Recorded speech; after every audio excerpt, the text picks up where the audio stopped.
J'aimerais qu'on lise ensemble le psaume 139.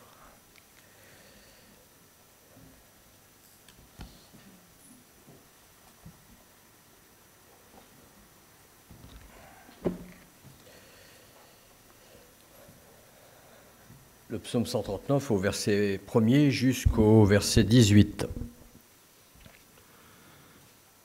Éternel, tu me sondes et tu me connais. Tu sais quand je m'assieds, quand je me lève. Tu pénètres de loin ma pensée, tu sais quand je marche et quand je me couche. Et tu pénètres toutes mes voies.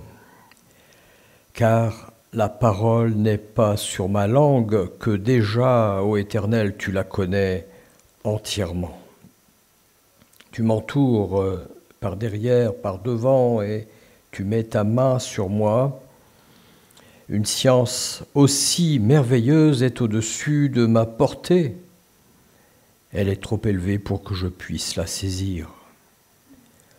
Où irai-je loin de ton esprit et où fuirai-je loin de ta face?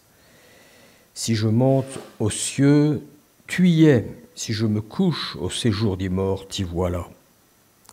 Si je prends les ailes de l'aurore et que j'aille habiter à l'extrémité de la mer, là aussi ta main me conduira et ta droite me saisira. Si je dis au moins les ténèbres me couvriront, alors la nuit devient lumière autour de moi. Même les ténèbres ne sont pas obscures pour toi. La nuit brille comme le jour et les ténèbres comme la lumière. C'est toi qui as formé mes reins, qui m'as tissé dans le sein de ma mère, et je te loue de ce que je suis, une créature si merveilleuse. Tes œuvres sont admirables et mon âme le reconnaît bien. Mon corps n'était point caché devant toi lorsque j'ai été fait dans le lieu secret, tissé dans les profondeurs de la terre, quand je n'étais qu'une masse informe. Tes yeux me voyaient et sur ton livre étaient tous inscrits les jours qui m'étaient destinés avant qu'aucun d'eux n'existe. Que tes pensées, ô Dieu, me semblent impénétrables, que le nombre en est grand. Si je les compte, elles sont plus nombreuses que les grains de sable. Je m'éveille et je suis encore avec toi. Et puis nous aurons une seconde lecture dans Ézéchiel, chapitre 36, au verset 26. Voici, je vous donnerai un cœur nouveau et je mettrai en vous un esprit nouveau. J'ôterai de votre corps le cœur de pierre et je vous donnerai un cœur de chair. Je mettrai mon esprit en vous et je ferai en sorte que vous suiviez mes ordonnances et que vous observiez et pratiquiez mes lois. Amen. Ce matin, c'est de notre Dieu créateur dont j'aimerais vous parler, et tout particulièrement des pouvoirs ou de la puissance sans limite de celui qui a créé le ciel et la terre, de la puissance de Dieu depuis l'infiniment petit jusqu'à l'infiniment grand. Notre Dieu ne connaît aucune limite, c'est ce que nous dit ce texte. Il est ce Dieu infini, éternel, avec des attributs associés aux noms successifs que lui donnent les Écritures. Notre Dieu peut tout parce qu'il est tout, omniscient, omniprésent, omnipotent. Dieu est infiniment grand, Dieu est sans limite aucune. Aussi, j'aimerais développer cela en vous disant quelques mots sur ces attributs de Dieu. Première chose, nous savons par exemple que rien n'est inconnu de Dieu, il est omniscient. Au verset 1er, nous avons lu « Éternel, tu me sondes et tu me connais, tu sais quand je m'assieds, quand je me lève, tu pénètres de loin ma pensée, tu sais quand je marche, quand je me couche, tu pénètres toutes mes voies, car ta parole n'est pas sur ma langue, que déjà, ô Éternel, tu la connais entièrement. » Dieu sait tout. Tu m'entoures derrière et devant, et tu mets ta main sur moi, une science aussi merveilleuse est au-dessus de ma portée. Dieu connaît parfaitement tout de chacun de nous, chers amis, et d'abord de notre passé, qu'il est le seul à connaître de manière parfaite. Ce que nous pouvons tenter de cacher autour de nous ne lui est jamais inconnu. Mais notre présent, ce que nous sommes, ce que nous pensons au plus profond de nous, ne lui sont pas davantage étrangers. Quelles sont les pensées de nos cœurs? Eh bien, il les connaît. Il les connaît déjà. Qu'est-ce qui nous trouble tant sans qu'il l'ignore? Au verset 4, « Je n'ai pas encore prononcé un seul mot que tu sais déjà tout ce que je vais dire. » Nos réactions soudaines ne le surprennent jamais. Notre réflexion, notre fond intérieur et même nos projets les plus intimes, il les connaît. Puisque Dieu connaît aussi bien notre devenir que ce que nous avons vécu ces 50 dernières années. Verset 16, « Tes yeux me voyaient et sur ton livre étaient tous inscrits les jours qui m'étaient destinés avant qu'aucun d'eux existe. » Il est le Dieu de toute éternité, à la fois témoin et parfois acteur du passé lointain comme de l'avenir de ce monde, tellement incertain à nos yeux, tellement troublé par ses convulsions, un monde secoué par des guerres, par la terreur, la haine et le fracas. Dieu connaît. Dieu connaît tout et toutes choses, et voilà bien ce qui nous donne à nous, enfants de Dieu, cette forme, je dirais, d'avantage ou de supériorité sur le Dieu de ce monde qui ne connaît rien de ce qui nous arrivera tout à l'heure et encore moins demain. Vous savez, je ne m'étends jamais sur la personne du diable, mais s'il y a bien une première chose qui le différencie de Dieu, c'est que lui n'est pas omniscient. Il ne peut pas lire dans nos cœurs. Quand il s'adresse par exemple à Jésus au moment de la tentation dans le désert, il lui fait des promesses douteuses, mais jamais il ne lit dans le cœur de Jésus. Aussi, alors que parfois nous devinons quelle sera l'attitude de l'autre, Dieu, lui, ne devine rien parce qu'il connaît. Voici notre Dieu, capable de lire parfaitement dans nos cœurs. Et pour nous ce matin, chers frères et sœurs, c'est une bénédiction de savoir que rien n'est inconnu de Dieu en nous. Quelle grâce de nous rappeler que toutes nos vies sont tout simplement dans sa main et que tout ce dont nous doutons parfois, ce que nous craignons, ce qui nous fait mal ou nous rend tristes, est toujours connu de notre Père. Dieu est omniscient, mais nous savons aussi que Dieu est omniprésent. Et au verset 7, « Où irai-je loin de ton esprit? Où fuirai-je loin de ta face? Si je monte aux cieux, tu y es. Si je me couche au séjour des morts, t'y voilà. Si je prends les ailes de l'aurore et que j'aille habiter à l'extrémité de la terre, là aussi ta main me conduira, ta droite me saisira. Si je dis au moins les ténèbres me couvriront, la nuit devient lumière autour de moi, même les ténèbres ne sont pas obscures pour toi. » Il est présent, nous le savons, sur toute la surface de la terre, dans l'infiniment grand de l'univers, même là où l'homme ne mettra sans aucun doute jamais les pieds. Je vous invite, peut-être, si vous le pouvez, aller sur la Lune. Je suis sûr que nos petits-enfants iront plus loin qu'à l'autre bout de la Terre. Déjà, des voyages dans l'espace s'organisent, payants, bien sûr. Mais si vous allez sur la Lune, eh bien, profitez-en pour vous mettre à genoux et pour prier. Et l'Esprit de Dieu continuera de souffler sa présence dans vos cœurs, même si vous priez si loin.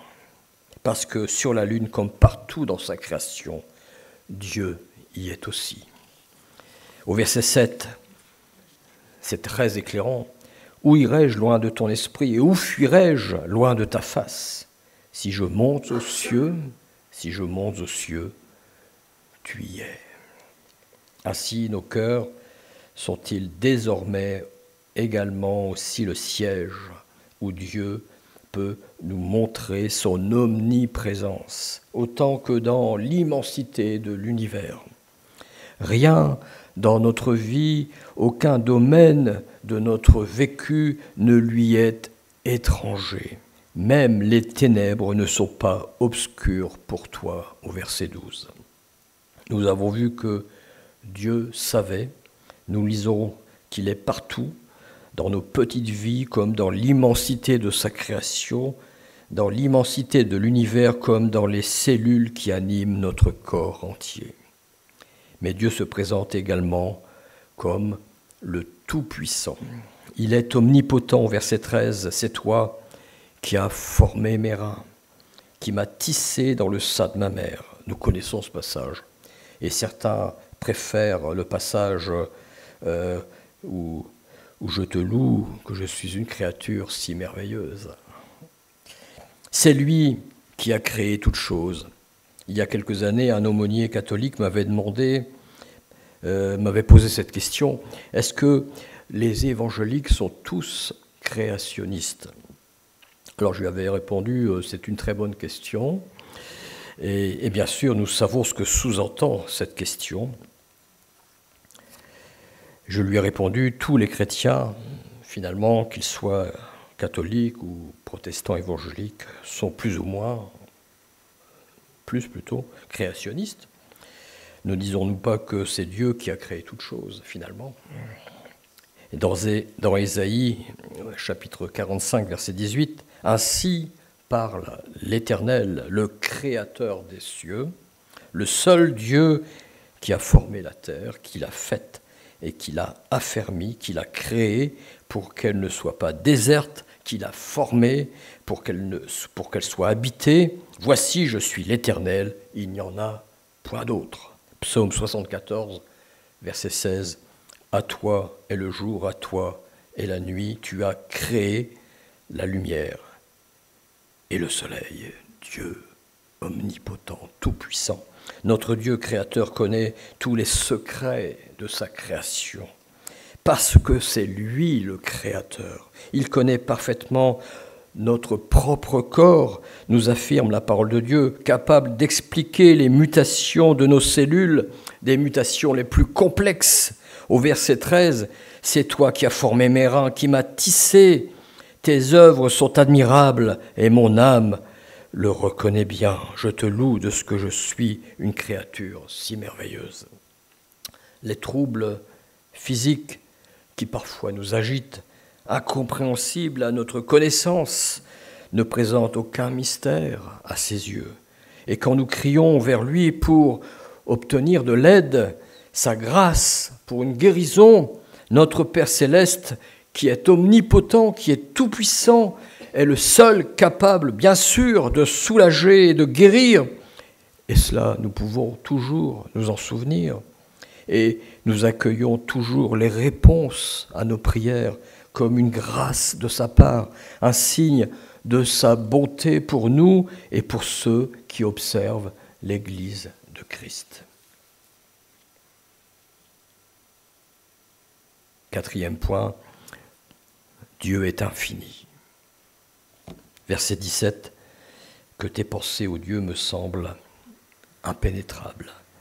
Que le nombre en est grand. Si je les compte, elles sont plus nombreuses que les grains de sable.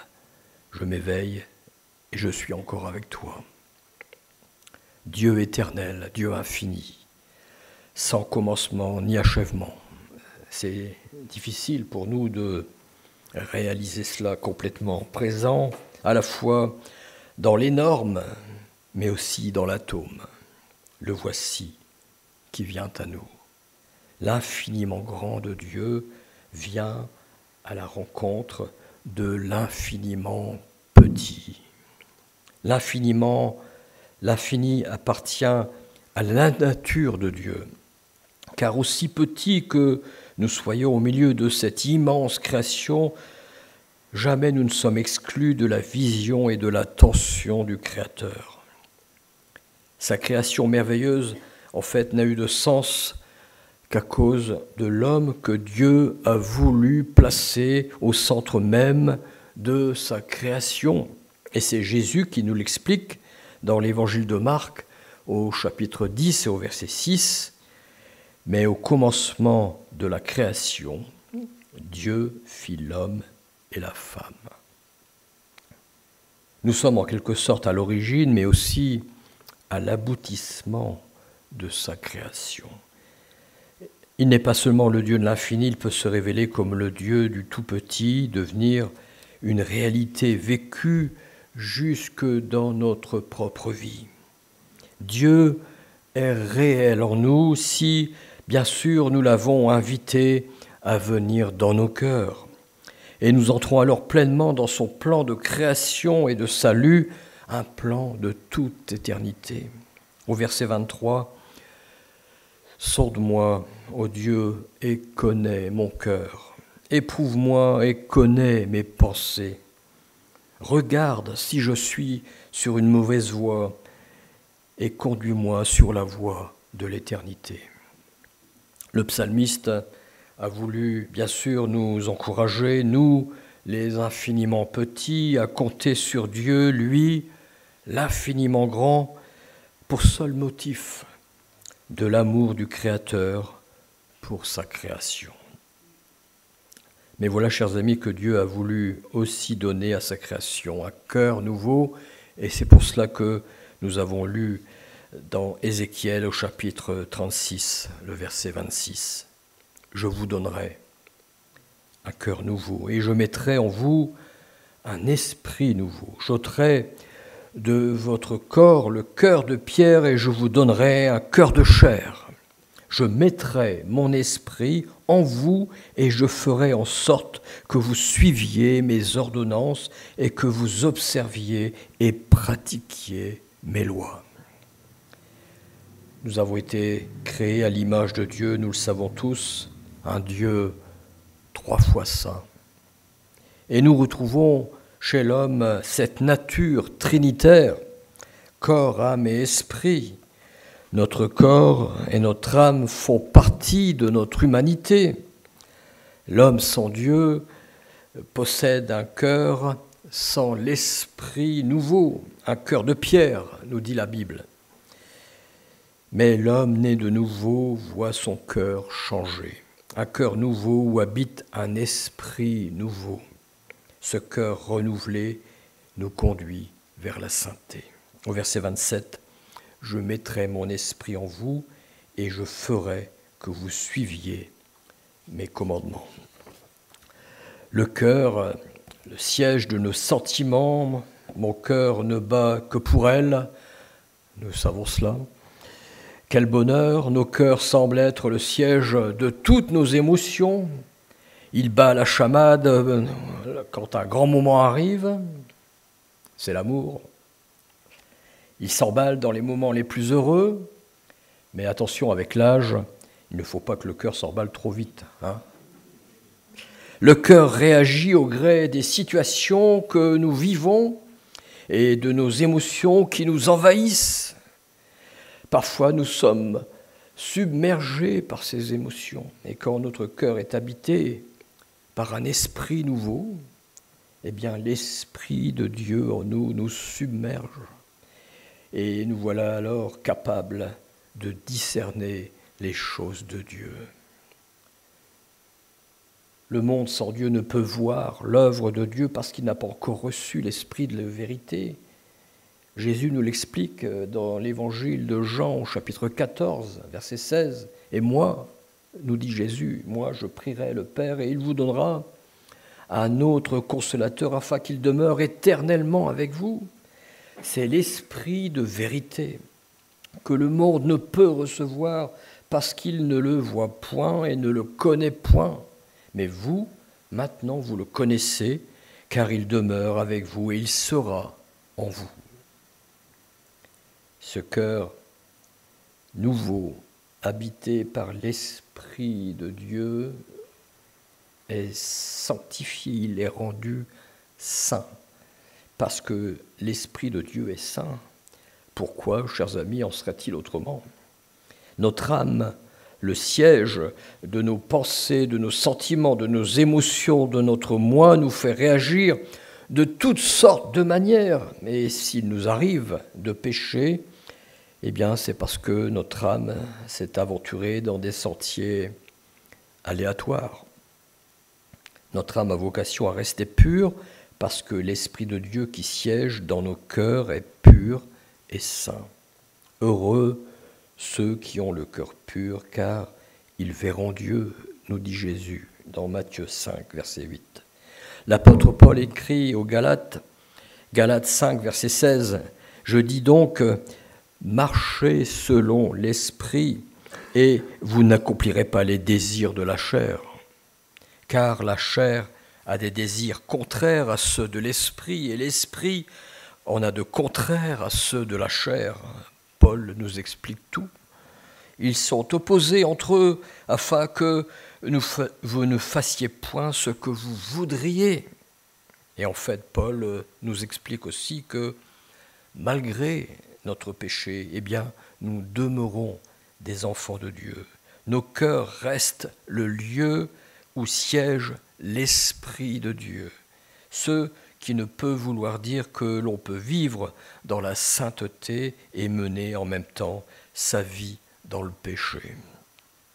Galates chapitre 5, verset 24, c'est Paul qui écrit « Ceux qui sont à Jésus-Christ ont crucifié la chair avec ses passions et ses désirs. Si nous vivons par l'Esprit, alors marchons aussi selon l'Esprit. » Quelques mots de conclusion, chers amis. Gardons en mémoire que notre âme est invariablement nourrie par nos propres pensées. Et l'ennemi de notre âme ne manquera pas de nous provoquer pour que nous vivions découragés et fatigués moralement. Mais si le diable aime cultiver nos faiblesses, même de manière inconsciente, s'il s'attarde à nous prouver que notre âme a péché, notre cœur, quant à lui, demeure un cœur nouveau, habité par l'Esprit de Dieu. Et c'est ce qui fait que nous restons toujours en capacité de vivre dans la sainteté de Dieu. Je vous donnerai un cœur nouveau et je mettrai en vous un esprit nouveau. Le cœur nouveau que Dieu nous donne, celui de notre conversion, de notre sanctification, doit rester disponible et pur à l'action bienfaisante de son Saint-Esprit. Le Père, le Fils et l'Esprit Saint de Dieu nous invitent ici à vivre pleinement dans la sainteté et du coup, nous sommes à même de refuser l'esprit de défaite qui visite ou habite encore nos pensées. L'homme, la femme bien sûr, ressemble tellement à son Créateur. Lui qui est 3 fois saint, Père, Fils et Saint-Esprit, et nous, corps, âme et esprit. Mais la nature de l'homme n'est faite que de limites, nous le savons. Nous ne sommes en aucun cas des omnis quelque chose. Le Père créateur a voulu que nous lui ressemblions alors qu'il souffle en nous les marques de son identité comme il a soufflé dans les narines d'Adam. Mais cette fois, il le fait en Jésus-Christ. Il nous révèle toutes choses, mais seulement en Jésus-Christ. Nous ne serons jamais omniprésents, mais la présence glorieuse de Dieu en nous a changé nos cœurs, nous le savons. Elle nous transporte là où seuls ses enfants peuvent se retrouver, c'est-à-dire face à face à Dieu. Quel glorieux moment! Dieu est tout-puissant, nous le disons tellement souvent. Sommes-nous des tout-puissants? Non. Pourtant, c'est son Église qu'il a choisie pour qu'elle soit triomphante en Jésus-Christ. Et dans l'Église, c'est une bonne nouvelle.